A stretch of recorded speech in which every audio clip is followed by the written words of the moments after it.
Welcome बच्चों। आज आपका VS classes by KT sir की जो क्लास चल रही है, आज इंटीग्रेशन यानी आज का जो मैथ का चैप्टर लिया है वो समाकलन का है। यूपी बोर्ड 2026 में सबसे इम्पोर्टेंट जो क्वेश्चन आपको यहाँ पे मिलेंगे, अब उनमें क्वेश्चन कौन कौन से हैं ये आपको दिखाते हैं से पहले बेटा। और उनमें मिलेंगे आपको 8 अंकों के और 5 अंकों के क्वेश्चन। कितने कितने अंकों वाले? 8 अंकों के और 5 अंकों वाले क्वेश्चन।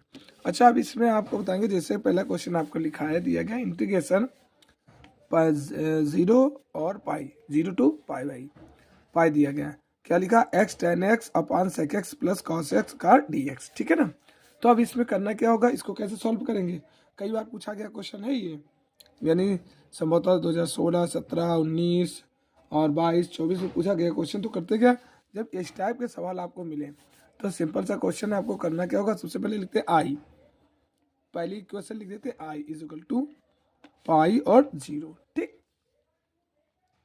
फिर इधर क्या हो गया, tan x tan x upon sec x plus cos x और dx। ठीक, ये हो गया आपका, इसको मान लिया इक्वेशन नंबर फर्स्ट और ये लिख दिया आई, है ना। अब बेटा दूसरी इक्वेशन, अब इस पे क्या लिख देंगे बेटा, अब देखो यहीं से सॉल्व करते, थोड़ा सॉल्व क्या करते, यहाँ पे प्रगुण लगाते हैं। अब प्रगुण का आपको एक बात बता दे बेटा, कि जब कभी ऊपर की यानी अपर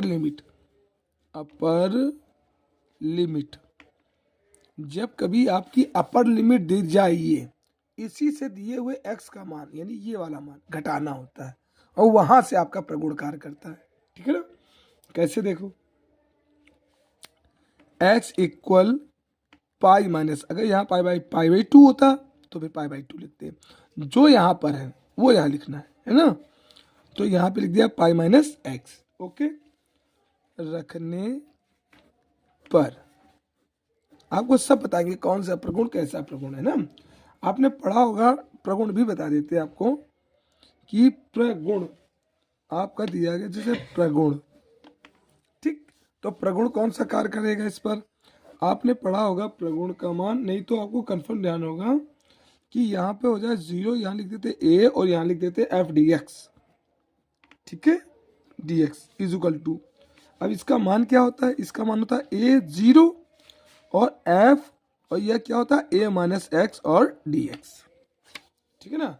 इस वाले प्रगुण से, ये कौन सा a से 0 वाला जो प्रगुण होता है, देखो कभी कभी ऐसा हो जाता है कि क्लियरिटी नहीं मालूम हो पाती है कि ना कौन सा प्रगुण लगाए कौन सा ना लगाए। तो आपको अगर प्रगुण का बेस मालूम है कि आपको कौन सी अवधारणा पे लगाना है, तो आप संख्या भले ही ना लिखें कि प्रगुण 2 है, प्रगुण 4 है, प्रगुण 6 है, प्रगुण 3 है। अगर ये नहीं मालूम है, कोई दिक्कत नहीं, कोई बात नहीं आपको, तो उससे कोई परेशानी नहीं है आपको कि आपको प्रगुण नहीं मालूम है तो अब हमारा तो क्वेश्चन गलत हो जाएगा। ऐसी कोई समस्या नहीं है आपको करना क्या, बस एक चीज़ ध्यान रखना होगा आपको कि जब कभी इस टाइप के सवाल आ जाए तो प्रगुण में यानी दिया हुआ पद जो है आपका, उस प्रगुण का बेस जो है वो आपको लिख लेना है कि कौन से प्रगुण के अंतर्गत ये मान आ रहा है। अगर आपको प्रगुण की सीमा मालूम है तो आप लिख सकते हो, कोई दिक्कत नहीं होगी इसमें, ना ही आपका क्वेश्चन ही काटा जा सकता है। वैसे अगर आप जानते हो कि तो ये कौन सा प्रगुण हो जाएगा, आंसर कमेंट बॉक्स में जरूर दें इसका कि इसका आंसर मतलब ये कौन से प्रगुण के अंतर्गत आता है। तो वैसे तो आपको ये मानेंगे किसमें बेटा, प्रगुण 6 के अंतर्गत, यानी कौन सा प्रगुण हो जाएगा 6 में। यानी आपकी जो टेबल बुक में बनी होगी उसमें आपने देखा होगा कि जो 6ठे नंबर पे प्रगुण होता है उसमें आता है। अगर आपको मालूम है तो अच्छी बात है, अगर नहीं मालूम है तो कोई दिक्कत नहीं, आप प्रगुण 6 ना लिखें, उससे कोई प्रॉब्लम नहीं कि आप प्रगुण 6 लिखना ही जरूरी ना लिखें, आप उसका सीधा फार्मूला लिख दें कि कौन सा प्रगुण इस्तेमाल हो रहा है, वो लिख देंगे आपका एकदम सही हो जाएगा। हुआ क्या, देखो ये इक्वल किसके, a माइनस एक्स के हैं।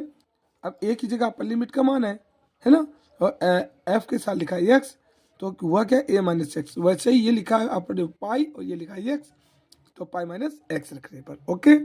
अच्छा रखा तो क्या हुआ, रखने पर आया i इज इक्वल टू, यहाँ पे क्या लिख देंगे बेटा, पाई 0, एक्स की जगह लिख दिया पाई माइनस एक्स, ये हो गया आपका tan x, नीचे हो गया सेक पाई माइनस एक्स, और ये हो गया कॉस पाई माइनस एक्स और डी एक्स। इतना हो गया ना। अब क्या करेंगे, आई इज इक्वल टू पाई 0। अब इसको मान लेते हैं, अब थोड़ा चेंजमेंट करेंगे। अब चेंजमेंट क्या होगा, यानी बदलना। अब आपने पढ़ी होगी सरसंख्या इसकी। सरसंख्या क्या क्या पढ़ी कि पाई माइनस एक्स जो मान होता है वो किसके प्रगुण, माइनस सेक एक्स। ये वाला जो मान है ये किसके बराबर होता है, पाई माइनस एक्स। इसको ऐसे लिख दिया ऊपर वाले को, और ये क्या हो गया बेटा, ये पाई, पाई माने 180, तो सेक 180 माइनस एक्स, तो ये क्या हो जाएगा बेटा, सेक एक्स, वो भी माइनस का। अच्छा दूसरा क्या है, कॉस 180 माइनस थीटा, ये भी आपने पढ़ा होगा।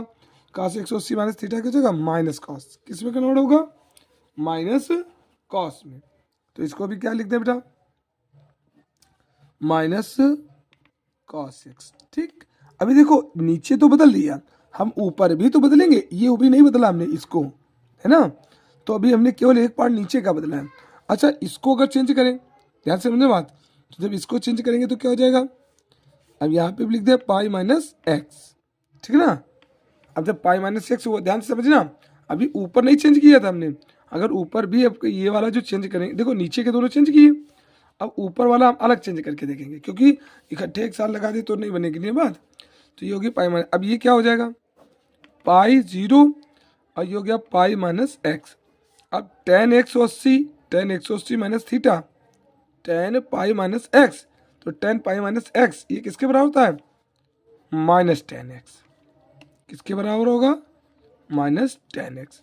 तो इस हिसाब से आपका जब मान चेंज हुआ तो सारे मान, चाहे वो ऊपर का मान हो चाहे वो नीचे का मान हो, सारे मान आपके कैसे हो गए, माइनस में हो गए, है ना।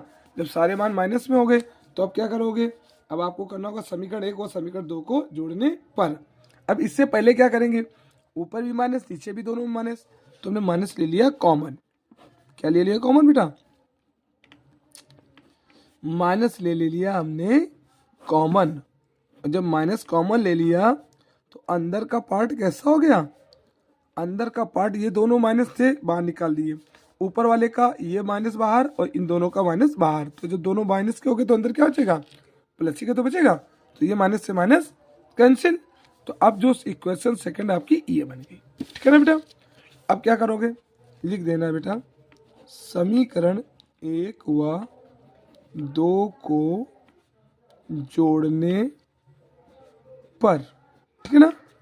अच्छा अब कुछ बच्चे ऐसे जो सीबीएसई से यानी इंग्लिश मीडियम के हैं, तो आपको क्या लिखना होगा बेटा, very simple, equation first and second, equation first and second to add, पहले और दूसरे समीकरण दोनों को जोड़ लिया। अच्छा जब दोनों को जोड़ा तो जोड़ने के बाद आया क्या, दोनों को जोड़ने के बाद में मान बना आपका आई प्लस आई, पहला और दूसरा, पहला वाला और दूसरा वाला दोनों समीकरण जोड़ के पाई 0। अब हुआ क्या मान, पहला वाला मान था आपका एक्स टेन एक्स बटे नीचे क्या आपका बेटा, नीचे दिया है sec x plus cos x. अच्छा दूसरा क्या है आपका, दूसरा भी आया क्या, pi minus x tan x बटे sec x plus cos x, ये तो हो जाएगा। तो इस टाइप से जब आपका मान बन गया तो आई आई जुड़ के कितना हो गया, 2i, आई आई जुड़ के 2i।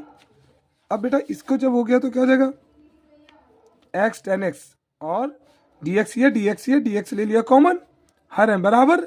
तो इसको हमने जब ये दोनों के हर बराबर हैं, नीचे वाले दोनों बराबर हैं, जब नीचे वाले दोनों बराबर तो हमने इसको क्या लिख दिया, एक बार सेक एक्स और प्लस का कॉस एक्स, ठीक है ना। जब ये लिख दिया तो ऊपर क्या हो गया, sec x tan x plus, अब पाई का अंदर गुणा करेंगे तो pi ten x minus x tan x.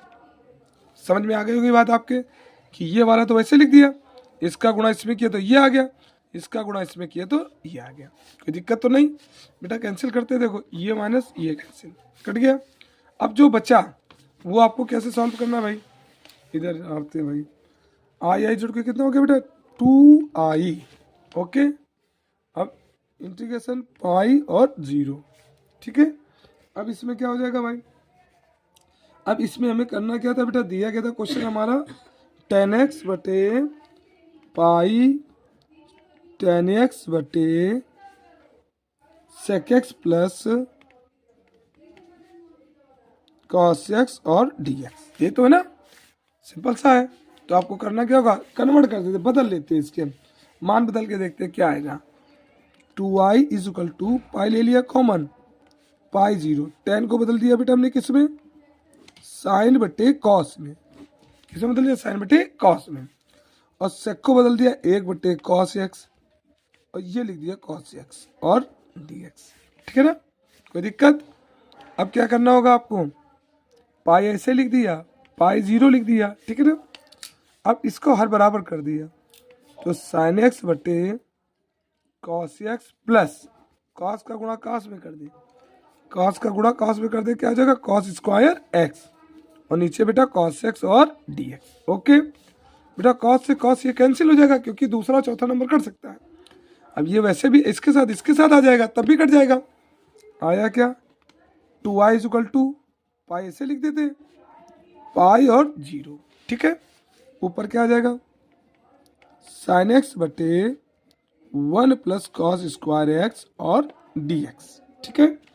अब बेटा मान लेते हैं t, किसको मानेंगे, t माना, ठीक है ना, कॉस एक्स बराबर t, ठीक। कॉस एक्स का अवकलन बेटा डिफरेंशियल क्या होगा, कॉस एक्स का डिफरेंशियल साइन एक्स dx बराबर dt, ये तो होगा। एक चीज़ और ध्यान रखना, जब ऐसी ये कंडीशन हो तो आपकी अपर लिमिट और लोअर लिमिट ये वाली ये भी चेंज हो जाती है, ये भी बदल जाएगी। कैसे, कॉस एक्स, अब एक्स की जगह क्या दिया गया था मान, पाई, तो इसकी जगह हमने लिख दिया पाई का मान 180, और दोबारा में क्या लिखना, 0। तो बेटा जब कॉस 0 की बात करेंगे तो कॉस 0 का मान कितना होता है, 1, कॉस 0 का मान 1, और कॉस जो 180 का मान है, पाई माने 180, तो कॉस 180 का मान क्या हो जाएगा, -1। समझ में आ गई होगी बात, कॉस 180 का मान -1, और कॉस इसका जो 0 का मान है वो 1, यानी जहाँ पाई लिखा है वहाँ आपको क्या लिखना पड़ेगा, -1, और जहाँ प्लस का लिखा है यानी 0 लिखा था वहाँ लिख दिया प्लस का 1। ये हो गया माइनस और ये हो गया प्लस। बात समझ में आ गई होगी कैसे चेंज किया गया, कि इसका मान इधर कन्वर्ट कर दिया, तो इसको जब इसके साथ जोड़ा तो इसका मान है -1, और इसको जब इसके साथ जोड़ा तो प्लस का 1, ठीक। नीचे क्या आ जाएगा बेटा, अब और हाँ, कॉस एक्स का अवकलन क्या होता है, माइनस साइन dx और dt।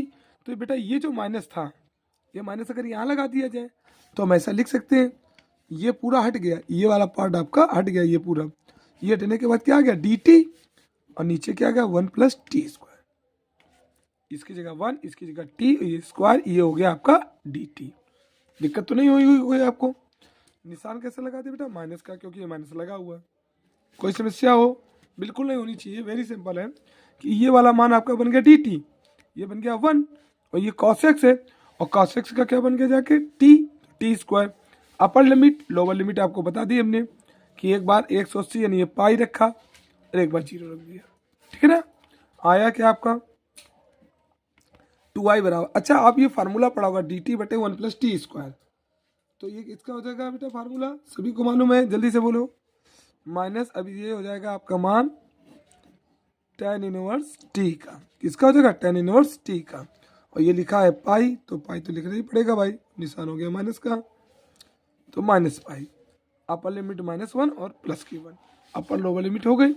अब क्या लिखना है आपको, t बराबर -1 और t बराबर +1 रखने पर, ठीक है ना, दोनों रख दिए मान, क्या हो जाएगा 2i is equal to -pi tan inverse, एक बार t की जगह कितना लिखेंगे, -1, ठीक है ना, बीच में माइनस का अंतर चलता है, ये वाला, ये जो ये देखो दो मान है, एक माइनस एक प्लस, तो ये माइनस और ये प्लस।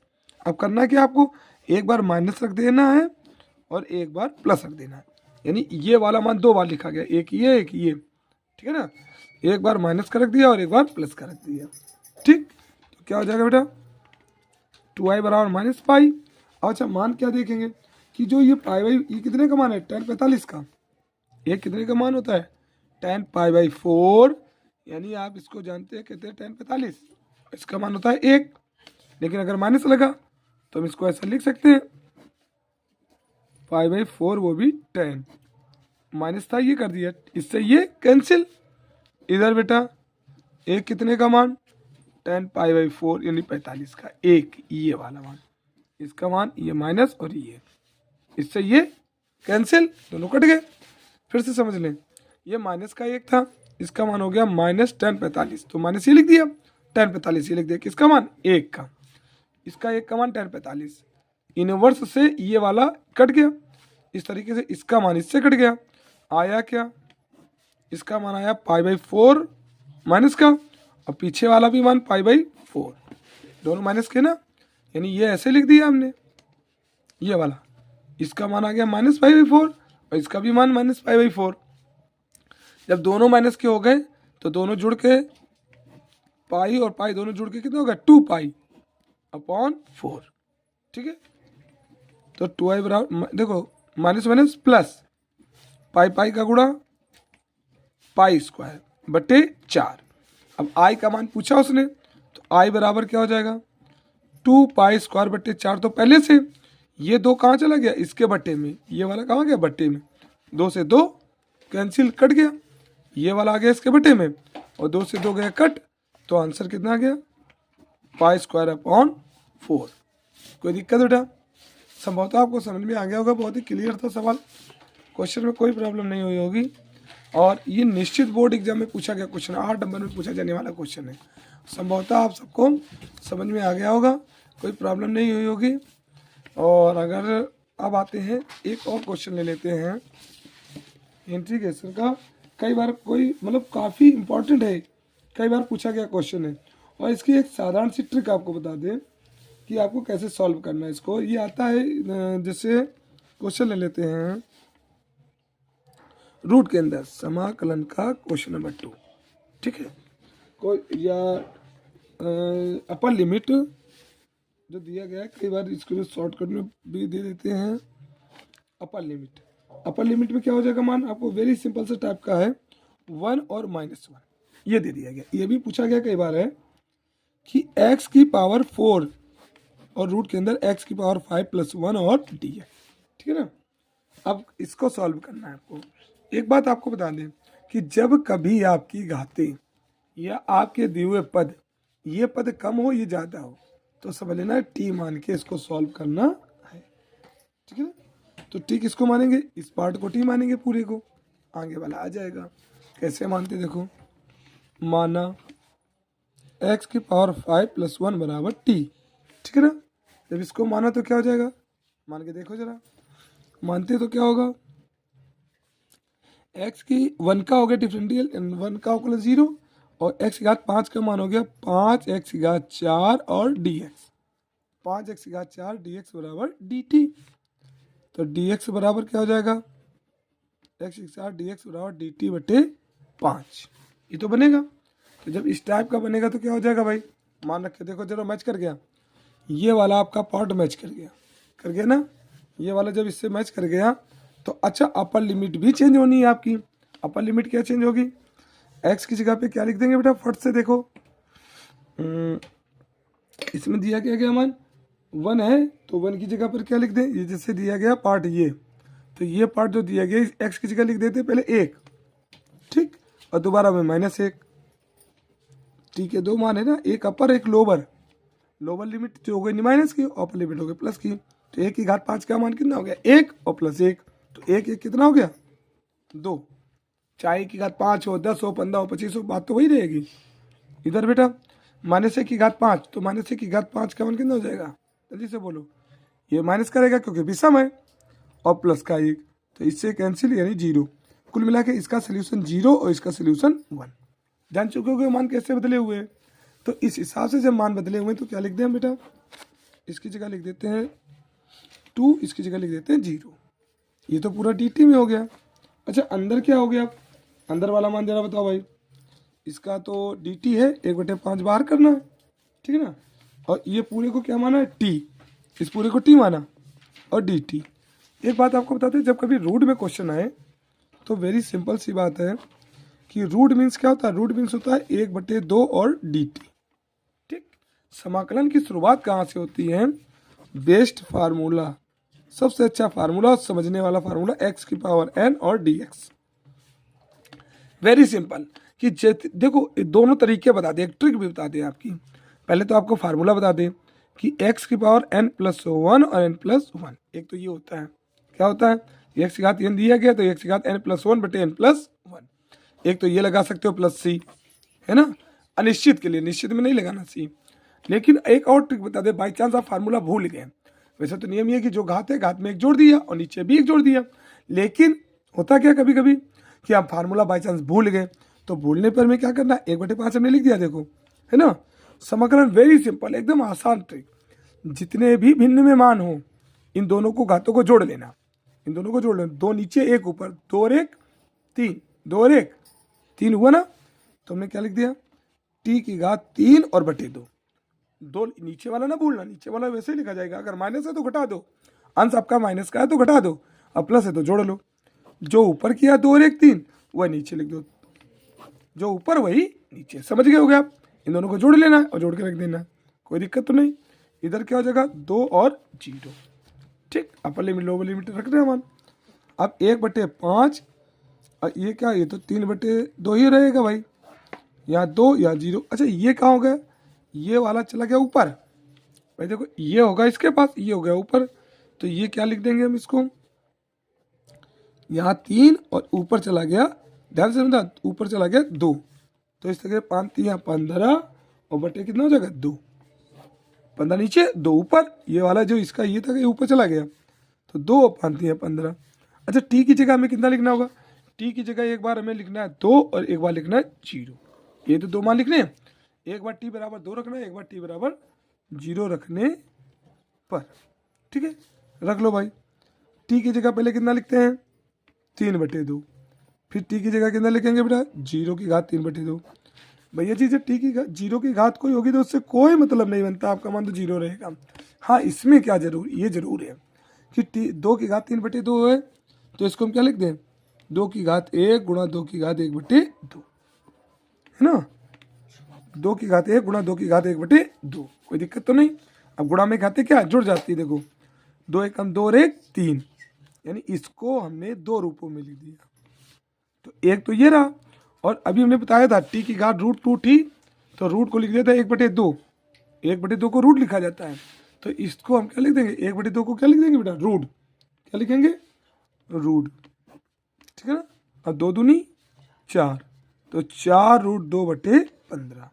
आप ये भी आंसर लिख सकते हो इसका, या ऐसा भी लिख सकते हो कि इसकी घात 1 गुणा में घातें जुड़ गई, डायरेक्ट भी लिख सकते हो कि जैसे ये एक घात है 3/2 ये थी, 0, तो 2 1 2 और 3 ऐसे जोड़ लो, फिर 3 2 5, जबकि इधर 1 हो तो आप सीधे से 1 जोड़ लो, तो 2 1 2 3 2 कितना हो गया 5/2 और नीचे 15। चाहे आप आंसर ये लिख दें चाहे आंसर ये लिख दें, आपका एक ही है, चाहे ये लिख दो चाहे ये लिख दो, दोनों आपका एक ही आंसर है, कोई दिक्कत तो नहीं होगी बेटा। अगर आपको एक क्वेश्चन देते हैं, इसका कमेंट बॉक्स में आप आंसर बताना। क्वेश्चन आपका है सेम टू सेम इसी टाइप का है, आपकी बार दे दिया गया है 2 - 2 x की पावर 3 रूट में x की पावर 4 + 1 और dx, ठीक है ना।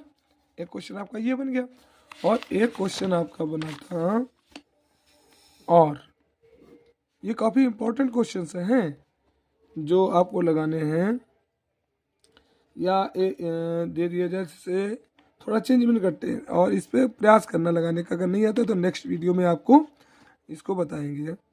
जैसे दे दिया जाए π/4 और दूसरा π/4 माइनस का, एक प्लस का π/4 और एक माइनस का π/4, इन दोनों को लगाना है, और इसका कमेंट बॉक्स में आंसर आपको बताना है। काफ़ी इंपॉर्टेंट क्वेश्चन है दोनों, कई बार पूछे गए हैं।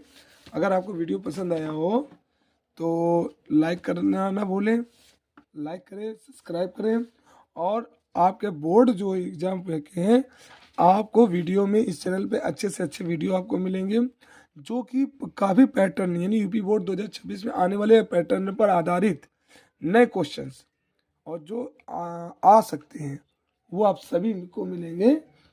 तो तब तक के लिए आपको देखना हो मैथ के जो क्वेश्चन आपको नहीं आ रहे, इसका आंसर आपको कमेंट बॉक्स में जरूर देना है, कि ये नहीं चूकना है तब तक के लिए आपके अच्छे एग्ज़ाम, आपकी अच्छी परीक्षा हो, तब तक काफ़ी टाइम है ना। तो लाइक करें, सब्सक्राइब करें और कमेंट बॉक्स में आंसर देना बिल्कुल ना भूलें। Okay, thank you.